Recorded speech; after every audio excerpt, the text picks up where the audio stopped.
प्रभु यीशु मसीह के नाम से मैं चंगा हो गया। अभी भी गर्म है शरीर। आपका शरीर आपको नहीं बताएगा आप चंगे हो कि नहीं, आप अपने शरीर को बताओगे।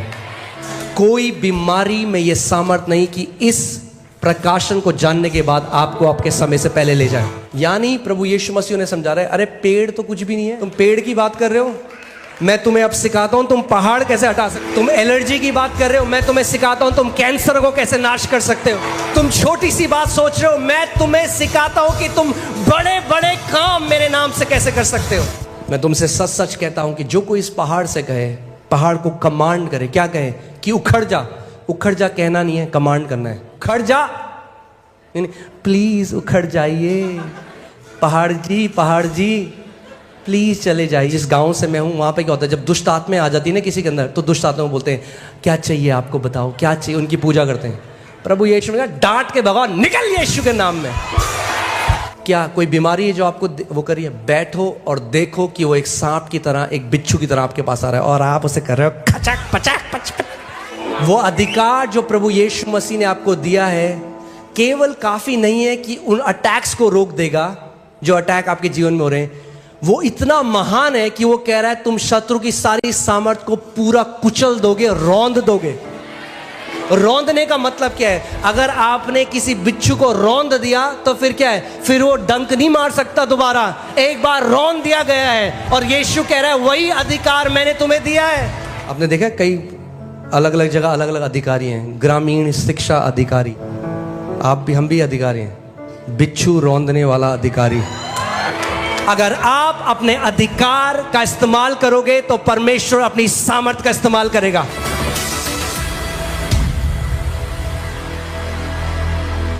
आइए हम प्रभु यीशु मसीह को महिमा दें। अपने हाथों को उठाएं जहां कहीं आप हैं और अपने मुंह को खोलें इस समय और उस परमेश्वर से बात करें, उसकी महिमा करें, उसको वर्शिप करें, उसकी आराधना करें। अपने मुंह को खोलें, अपने मुंह को खोलें। 1 मिनट के लिए हम उस परमेश्वर की जो महान है, जो सिंहासन पर विराजमान है, जिसके समान और कोई नहीं, जो कहता है मैं पहला और अंतिम हूँ, मैं अल्फा और ओमेगा हूँ। देख मैं मर गया था मगर अब मैं युगानुयुग जीवित हूँ और मृत्यु की और अधोलोक की कुंजी मेरे पास है। वो यीशु जिसका नाम हर नाम से ऊंचा है, उस यीशु नाम को हम पुकारते हैं। उस यीशु मसीह की हम आराधना करते हैं। परमेश्वर पिता आपका वचन कहता है कि और कोई नाम मनुष्य जाति को नहीं दिया गया जिसके द्वारा हम उद्धार पा सके। केवल एक नाम है, हम उस नाम को आज पुकारते हैं। प्रभु यीशु तूने कहा जो कुछ तुम मेरे नाम से मांगोगे पिता वो तुम्हारे लिए कर देगा। आज आपकी जो एक्सपेक्टेशन है, जो भी आप चाहते हैं परमेश्वर आपके लिए कहे। बोले पिता मैं यीशु के नाम से तेरे पास आता हूं। पुकारिए उस नाम को जो पवित्र है, जो जीवित है, जो सबसे ऊंचा नाम है, प्रभु यीशु मसीह का नाम। हो तू पवित्र है,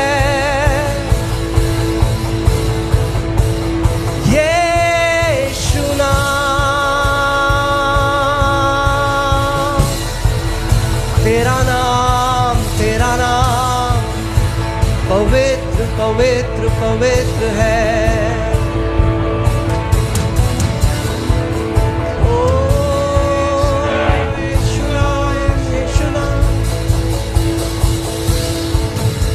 हालेलुया हालेलुया, प्रेज गॉड। आज बहुत अमेजिंग होने वाला है। आमीन।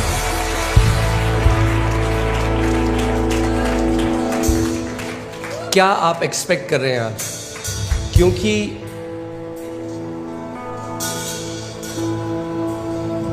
जब कभी यीशु मसीह गलील की गलियों में चलता और फिरता था तो वो लोगों से पूछता था तुम क्या चाहते हो कि मैं तुम्हारे लिए करूं? आमीन। तो उन लोगों ने क्या बोला? जो कुछ उनकी एक्सपेक्टेशन थी, जो कुछ वो चाहते थे परमेश्वर उनके लिए करे। और मैं आपको बताना चाहता हूं कि यीशु मसीह आपके लिए वो ही है जो आप विश्वास करते हो कि वो आपके लिए है। अगर आप केवल मानते हो कि वो आपके पापों को क्षमा करता है और आप स्वर्ग चले जाओगे तो आपको पापों से क्षमा मिलेगी। अगर आप ये नहीं मानते कि बीमारी तो होंगी ही, बीमारी शायद परमेश्वर किसी की चंगी करता है, किसी की नहीं करता, तो उसी का फल आप जो है खाओगे। जो कुछ आप विश्वास करते हो, जैसा आप विश्वास करते हो कि जो परमेश्वर आपके लिए है वो ही वो आपके लिए बन जाता है। वो सब कुछ कर सकता है, मगर फिर भी वो लोगों से पूछता था, क्या तुम विश्वास करते हो कि मैं तेरे लिए ये कर सकता हूं? अगर आप विश्वास करते हो कि यीशु मसीह आपके लिए बुद्धि है तो वो आपके लिए बुद्धि बन जाता है। अगर आप विश्वास करते हो कि वो आपकी रक्षा करने वाला है तो वो आपकी रक्षा करने वाला बन जाता है।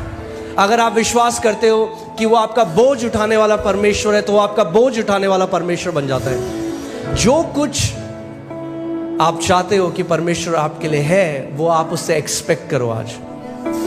आमीन, हालेलुया। एक नई सीरीज हम शुरू कर रहे हैं आज से, जो है पहाड़ों को हटाने वाला विश्वास। आमीन। और मैं ये पर्सनली बिलीव करता हूं कि जब तक ये सीरीज खत्म होगी आप ढूंढ के भी अपने पहाड़ों को नहीं पाओगे। आमीन। आप जानते हो क्यों? क्योंकि आपके सारे पहाड़ समुद्र के अंदर होंगे। आमीन। सो आप बैठ सकते हैं मगर आत्मा में खड़े रहें। आमीन। बाइबल कहती है जागते रहें, सतर्क रहें।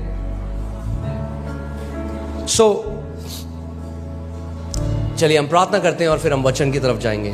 मगर कितने लोग आज यहां पर हैं जो वचन से प्रेम करने वाले हैं? मुझे अपना हाथ दिखाइए। अगर आप अपना हाथ हिलाइए अगर आप कहें मैं वचन का आदर करने वाला मसीह हूं।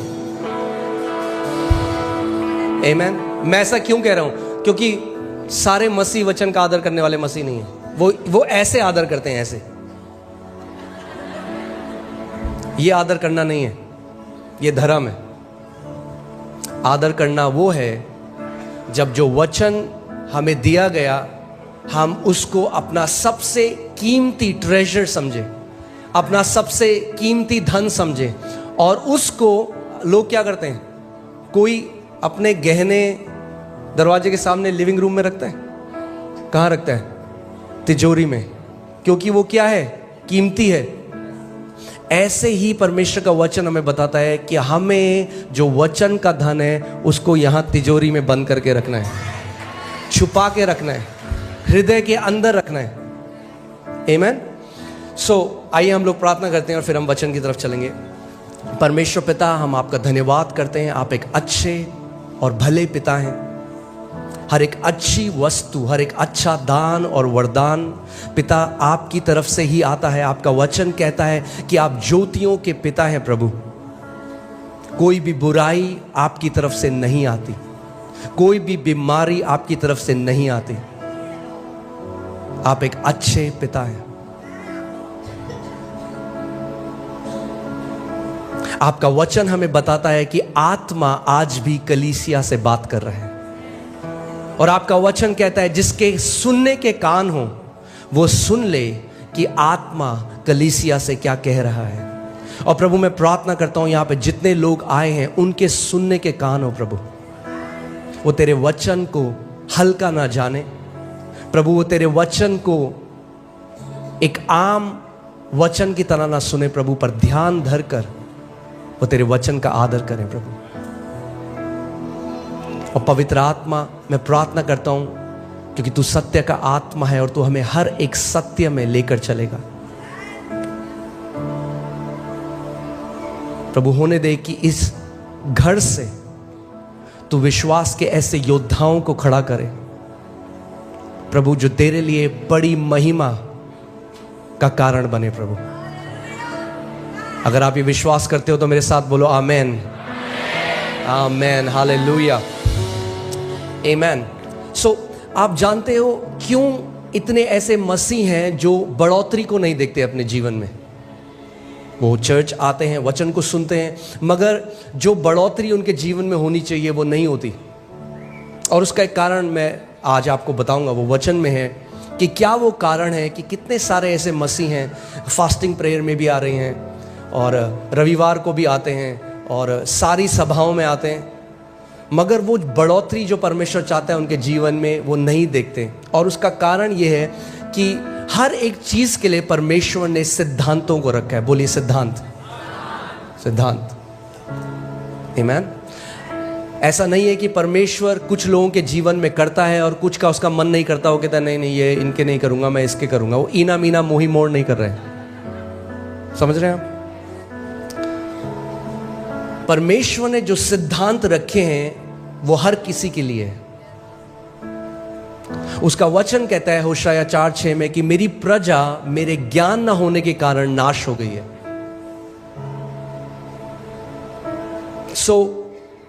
अगर हमें परमेश्वर के वचन का ज्ञान नहीं है तो क्या होगा? जो परमेश्वर चाहता है, जो सिद्धांत उसने हमारे लिए रखे हैं, अगर हम उनको नहीं समझेंगे तो जो बढ़ोतरी वो हमारे जीवन में देना चाहता है, जो कार्य वो हमारे जीवन में करना चाहता है, वो हो नहीं पाएगा। इसीलिए परमेश्वर चाहता है कि हम उसके वचन में बढ़ते रहें। आप देखेंगे क्या लिखा है, मेरे ज्ञान न होने से मेरी प्रजा नाश हो गई है। तूने मेरे ज्ञान को क्या ठहराया है? तुच्छ माना। वो लोग, वो मसीह लोग आज जो नाश हो रहे हैं, उनके पीछे ये कारण नहीं है कि शैतान बहुत बड़ा है। शैतान बड़ा नहीं है, वो इसीलिए क्योंकि उन मसीहों ने परमेश्वर के ज्ञान को तुच्छ जाना।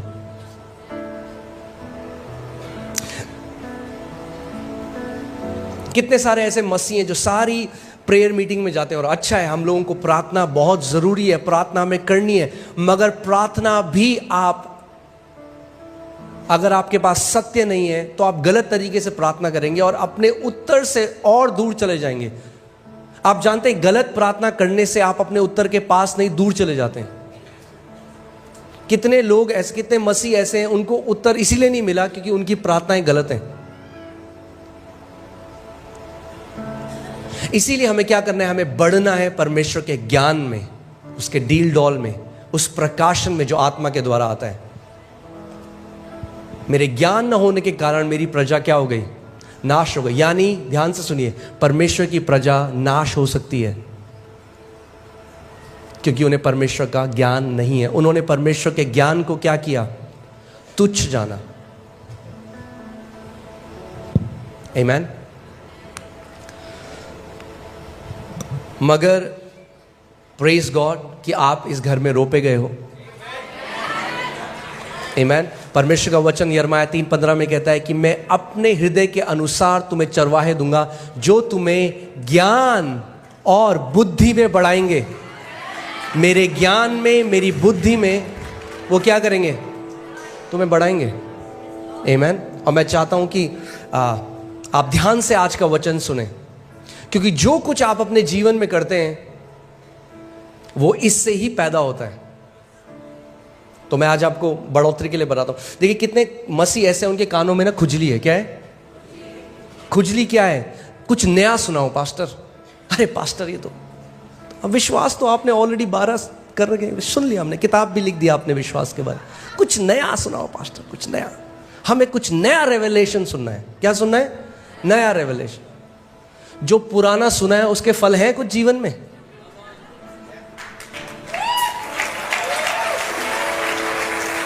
क्या करोगे नया सुन के अगर पुराने के फल ही नहीं आए तो? बात नया प्रकाशन सुनने की नहीं है, बात यह है जो आपने सुना उन फलों को फलाने की है। आमीन। और इसीलिए मैं आपको बता रहा हूं, मैं आज आपको एक सीक्रेट, एक कुंजी दे रहा हूं बढ़ोतरी की। इतना आसान है बढ़ना कि आपको लगेगा अरे कैसे मैंने मिस कर दिया। बहुत ही आसान है। आप जानते हैं क्या है?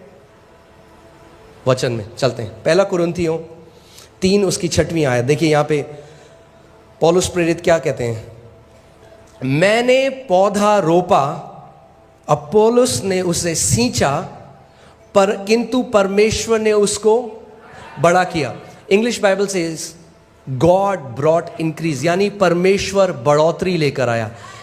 परमेश्वर सीधे बढ़ोतरी नहीं ला सकता आपके जीवन में। ध्यान से सुनिए मेरी बात को। कई लोग कहते हैं प्रभु बढ़ोतरी दे, प्रभु बढ़ोतरी दे। नहीं ला सकता बढ़ोतरी। अगर प्रभु को बढ़ोतरी लानी है तो किसी को पहले बोना पड़ेगा वचन, फिर किसी को उसको सींचना पड़ेगा, फिर बढ़ोतरी आएगी। बढ़ोतरी तीसरा स्तर है। पहला स्तर है बीज को बोना। क्या है पहला स्तर? बीज को बोना। दूसरा स्तर है उसको सींचना, उस पर पानी डालना। आप बेस्ट क्वालिटी का बीज ले आइए, आप कश्मीर जाइए, वहां से आप सबसे अच्छा बीज ले आइए सेब का। मगर अगर आपने बीज बो दिया और उसके बाद भूल गए तो क्या होगा? वो बीज कभी भी बढ़ नहीं सकता। और परमेश्वर का वचन हमें मरकुस 4 अध्याय में बताता है, यीशु मसीह ने कहा कि बोने वाला क्या बोता है? बीज। और बीज क्या है? परमेश्वर का वचन। सो पौलुस ने क्या बोया कुरिन्थियों के जीवन में? बीज बोया, यानी वचन बोया। यानी ध्यान से सुनिए, जब आप पहली बार किसी वचन को सुनते हैं तो वो वचन बोया जाता है, यानी प्लांट किया जाता है इंग्लिश बाइबल में, ठीक है। मगर जब आप उसको बार बार सुनते हैं तो वो सींचा जाता है, फिर बढ़ोतरी आती है। कितने मसीह ऐसे हैं उन्हें बार बार नई शिक्षा चाहिए मगर वो उसको सिंचाई नहीं होने देते अपने हृदय में। यानी अगर आपको बढ़ोतरी चाहिए, प्रार्थना से नहीं आएगी। पड़ोसी को बोलो, बढ़ोतरी प्रार्थना से नहीं आएगी। यही कई मसीह लोग नहीं समझते। कई लोग देख रहे हैं एक दूसरी तरफ, ये क्या सिखा रहे हैं? पास्टर ये आप सही नहीं बोल रहे हो। आई आपके जीवन में बढ़ोतरी, 30 साल से प्रार्थना कर रहे हो।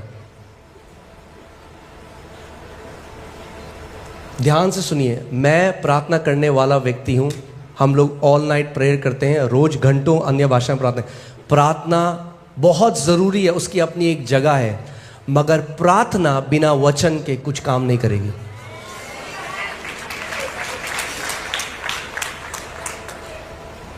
बोने वाला प्रार्थना बोने नहीं गया, बोने वाला क्या बोने गया? बीज। आप प्रार्थना के द्वारा आपने नया जन्म नहीं पाया। परमेश्वर का वचन कहता है, पहला पत्रस 1:23, तुमने परमेश्वर के अविनाशी वचन के बीज के द्वारा नया जन्म पाया है। आदि में क्या था? वचन था। प्रार्थना बाद में आई, पहले वचन था। पहले वचन आता है, फिर उस वचन के अनुसार आप प्रार्थना करते हैं। कितने लोगों को समझ में आ रही है मेरी बात? पहले प्रकाशन आता है, फिर प्रार्थना आती है। प्रार्थना बहुत जरूरी है। ध्यान, वो मत सुनना जो मैं नहीं कह रहा हूं, वो सुनना जो मैं कह रहा हूं।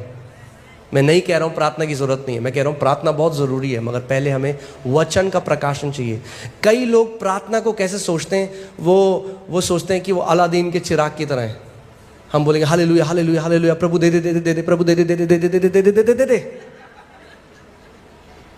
नहीं, हमें वचन का प्रकाशन चाहिए, ठीक है। सो वापस उस वचन में आते हैं। पौलुस कह रहा है मैंने बोया, अब पौलुस ने उसको सींचा और परमेश्वर ने क्या करी? बढ़ोतरी दी। बहुत आसान है। यानी एक बार किसी भी वचन को सुनना काफी नहीं है।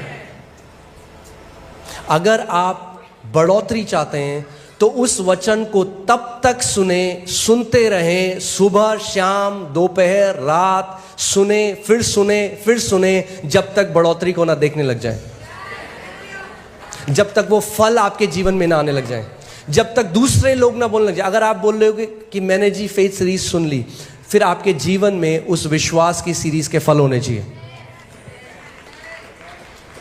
आमीन। सो जिस एरिया में आप वचन को लगातार सुनते रहेंगे, उस एरिया में आप बढ़ोतरी को देखने लग जाएंगे। मैं हमेशा इस बात को सिखाता हूं, केवल क्योंकि बाइबल में लिखा है इसका मतलब यह नहीं कि वो आपके साथ ऑटोमेटिकली हो जाएगा। वो लिखा है, वो बीज है। ये किताब मैं चाहता हूं आप इसको देखो कि जैसे ये बीज का डब्बा है, इसके अंदर बीज है। चंगाई के बीज भी हैं, समृद्धि के बीज हैं, शांति के बीज हैं, जय के बीज हैं, आनंद के बीज हैं। हर एक बीज जो आपको चाहिए वो इसके अंदर है। मगर अगर आप बीज पकड़ो, क्या आप उसका फल खा सकते हो? नहीं। बीज फल का है, बीज के अंदर है, मगर आपको बीज को पहले बोना पड़ेगा। और खेत क्या है? पर प्रभु का वचन बताता है मरकुस 4 में, खेत हमारा हृदय है। खेत आपका हृदय है। आमीन। सो आज जो हम बात करना चाह रहे हैं विश्वास के बारे में, रोमियो 1:17 में लिखा है कि सुसमाचार जो हमें दिया गया, सुसमाचार, क्योंकि उसमें यानी सुसमाचार में परमेश्वर की धार्मिकता विश्वास से और विश्वास के लिए प्रकट होती है। जैसे लिखा है, विश्वास से धर्मी जन जीवित रहेगा। जैसे आप ऑक्सीजन से और पानी से जीवित रहते हैं, जितना ज़रूरी आपके लिए ऑक्सीजन और पानी है, उतना ही ज़रूरी धर्मी जन के लिए विश्वास है। अगर आप विश्वास को नहीं जानते, उस शिक्षा में नहीं बढ़े, तो आपके लिए बहुत मुश्किल होगा एक थ्राइविंग जीवन जीना, एक बढ़ोतरी का जीवन जीना, एक जय का जीवन जीना। विश्वास एक शिक्षा नहीं है, विश्वास हमारे जीने का स्रोत है। क्योंकि धर्मी जन विश्वास के द्वारा जीवित। लोग बोलते हैं अच्छा आप विश्वास की शिक्षा देते हैं, अच्छा हम तो जी ये वाली शिक्षा मानते हैं। नहीं, अगर आप धर्मी जन हैं तो परमेश्वर कह रहा है कि विश्वास की शिक्षा के द्वारा आप जीवित रहेंगे। इसका मतलब विश्वास में चलना और विश्वास में दृढ़ हो जाना एक ऑप्शन नहीं है। क्या बोलेंगे उसको? एक चुन का है पास्टर साहब? विकल्प। हाँ, विकल्प नहीं है, ऑप्शन नहीं है। विश्वास में बढ़ना ही पड़ेगा अगर जय में जीना है तो। आमीन। सो इससे पहले हम इस सीरीज में जाएं, मैं चाहता हूं आप ये निर्णय अपने दिल में बना लें। आज आप ये डिसाइड करें, कुछ भी हो जाए मैं विश्वास में बढ़ूंगा, मैं विश्वास में बढ़ूंगी। कोई भी मुझे विश्वास में बढ़ने से अब रोक नहीं सकता।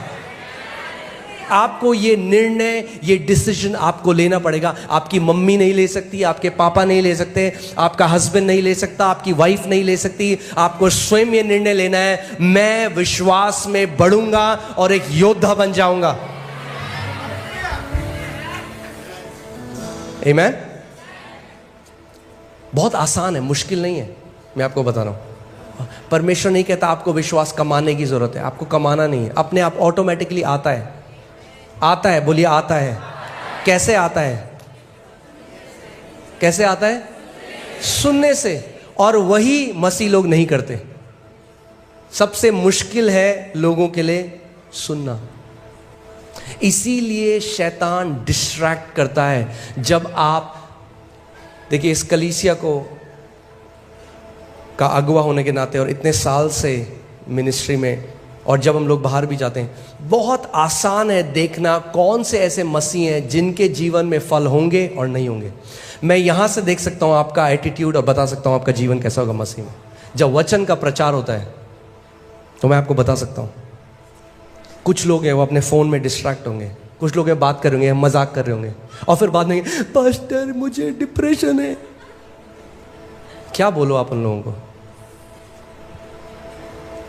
क्योंकि जब वचन भेजा जा रहा था तो उन्होंने उस वचन को ग्रहण नहीं करा। उसका वचन कहता है, मैंने अपने वचन को भेजा और तुझे तेरी बीमारियों से चंगा किया है। मैंने अपने वचन को भेजा और तुझे नाश होने से बचाया है। मगर जब वचन भेजा जाता है तो कम मसीह हैं जो उस पर ध्यान धरकर उसे ग्रहण करते हैं। वचन किसके लिए भेजा जाता है? चेयर टेबल के लिए थोड़ा ना, आपके लिए भेजा जाता है। मगर जबरदस्ती नहीं करेगा परमेश्वर। अगर आप उसको ग्रहण नहीं करेंगे, वो टकराएगा और वापस आ जाएगा। याद है प्रभु यीशु मसीह ने अपने चेलों से कहा, जिस घर में तुम जाओ उस घर का कल्याण बोलना। अगर वो नहीं चाहते तो वापस तेरे पास आ जाएगा। सो विश्वास कैसे आता है? सुनने से आता है। और सुनना कैसे होता है? आप लगाइए रोमियो 10:17। अतः विश्वास सुनने से और सुनना मसीह के वचन से होता है। और इंग्लिश बाइबल में जो रूट वर्ड है, जो असली में, जो यूनानी भाषा में जब बाइबल लिखी गई, उसमें लिखा है विश्वास सुनते रहने से आता है, एक बार सुनने से नहीं आता। अगर आप विश्वास में चलना चाहते हैं, आपको लगातार मसीह का वचन सुनना पड़ेगा। लगातार। Faith comes by hearing, ING, वो एक लगातार चलने वाली प्रक्रिया है।